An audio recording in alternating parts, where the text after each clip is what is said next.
ವರ್ಷ 17 ಸೀಸನ್, ಇದೇ ಮೊದಲ ಬಾರಿ ಇಂಡೋ-ಪಾಕ್ ಫೈನಲ್ ಫೈಟ್.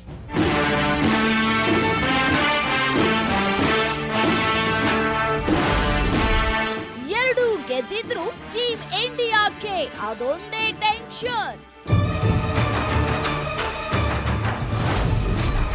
ಅದೃಷ್ಟ ರೇಖೆಯ ಹಿಸ್ಟರಿ, ಸೂರ್ಯನೇ ಗೆಲ್ಲೋದಕ್ಕೆ ಫೇವರೇಟ್.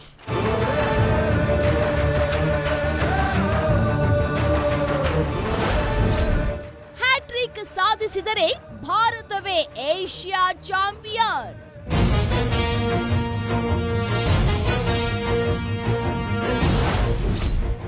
ಗೆಲ್ಲಲೇಬೇಕು.